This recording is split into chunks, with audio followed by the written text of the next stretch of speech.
"What's that?" said Lucy, clutching Susan's arm. "I feel afraid to turn around," said Susan. "Something awful's happening." "They're doing something worse to him," said Lucy. "Come on." And she turned, pulling Susan round with her. The rising of the sun had made everything look so different. All colors and shadows were changed, that for a moment they didn't see the important thing. Then they did. The stone table was broken into two pieces by a great crack that ran down it from end to end, and there was no Aslan. "Oh, no," cried the two girls, rushing back to the table. "Oh, it's too bad," sobbed Lucy. "They might have left the body alone." "Who's done it?" cried Lucy. "What does it mean? Is it more magic?" "Yes," said a great voice behind their backs. "It is more magic." They looked around. There, shining in the sunrise, larger than they had seen him before, shaking his mane, for it had apparently grown again, stood Aslan himself. "Oh, Aslan!" cried both the children, staring up at him, almost as much frightened as they were glad.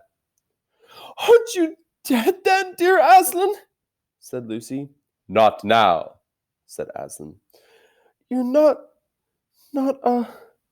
asked Susan in a shaky voice. She couldn't bring herself to say the word ghost. Aslan stooped his golden head and licked their forehead. The warmth of his breath and a rich sort of smell that seemed to hang out of his hair came all over her. "Do I look like it?" he said. "Oh, you're real, you're real! Oh, Aslan!" cried Lucy, and both girls flung themselves upon him and covered him with kisses. "But what does it all mean?" asked Susan when they were somewhat calmer. "It means," said Aslan, "that though the witch knew the deep magic, there was a magic deeper still which she did not know. Her knowledge goes back to only the dawn of time. But if she could have looked a little further back into the stillness and the darkness before time dawned, she would have read there a different inclination. She would have known that when a willing victim who had committed no treachery was killed in a traitor's stead, the table would crack and death itself would start working backward. And now—" "Oh, yes, now?" said Lucy, jumping up and clapping her hands. "Oh, children," said the lion, "I feel my strength coming back to me. Oh, children, catch me if you can." He stood up for a second, his eyes very bright, his limbs quivering, lashing himself with his tail. Then he made a leap high over their heads and landed on the other side of the table. Laughing, though she didn't know why, Lucy scrambled over it to reach him. Aslan leaped again. A mad chase began. Round and round the hilltop he led them, now hopelessly out of their reach, now letting them almost catch his tail, now diving between them, now tossing them in the air with his huge and beautifully velveted paws and catching them again, and now stopping unexpectedly so that all three of them rolled over together in a happy, laughing heap of fur and arms and legs. It was such a romp as no one has ever had expected it in Narnia, and whether it was more like playing with a thunderstorm or playing with a kitten, Lucy can never make up her mind. And the funny thing was that all three finally lay together, panting in the sun. The girls no longer felt in the least tired or hungry or thirsty. "And now," said Aslan presently, "to business. I feel I am going to roar. You had better put your fingers in your ears." And they did. And Aslan stood up. And when he opened his mouth to roar, his face became so terrible that they did not dare to look at it. And they saw all the trees in front of him bend before the blast of his roaring, as grass bends in a meadow before the wind. Then he said, "We have a journey to go. You must ride on me."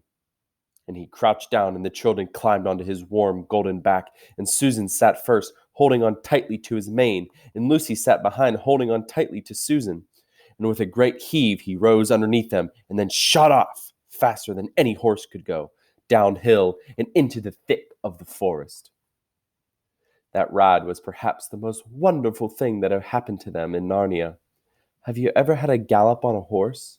Think of that, and then take away the heavy noise of the hoofs and the jingle of the bits, and imagine, instead of the almost noiseless padding of the great paws, then imagine, instead of a black or gray or chestnut back of the horse, the soft roughness of golden fur, the mane flying back in the wind, and then imagine you were going about twice as fast as the fastest racehorse. But this is a moment that doesn't need to be guided and never grows tired. He rushes on and on, never missing his footing, never hesitating, threading his way with perfect skill between tree trunks, jumping over bush and briar and smaller streams, wading the larger, swimming the largest of all. And you are riding not on a road, nor in a park, nor even on the downs, but right across Narnia, in spring down solemn avenues of beech, and across sunny glades of oak, through wild orchards of snow-white cherry trees, past roaring waterfalls and mossy rocks and echoing caverns, up windy slopes alight with gorse bushes, and across the shoulders of heathery mountains, and along giddy ridges, and down and down and down again, into wild valleys, and out into the acres of blue flowers.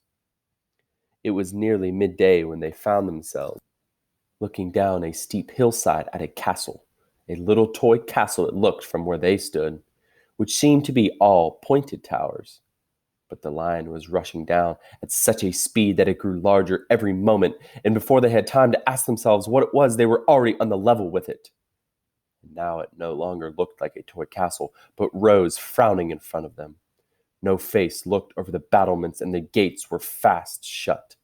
And Aslan, not at all slacking his pace, rushed straight as a bullet toward it. "The witch is home!" he cried. "Now, children, hold tight!" Next moment, the whole world seemed to turn upside down, and the children felt as if they had left their insides behind them, for the lion had gathered himself together for a greater leap than any he had yet made, and jumped, or you may call it flying rather than jumping, right over the castle wall. The two girls, breathless but unhurt, found themselves tumbling off his back in the middle of a wide stone courtyard full of statues.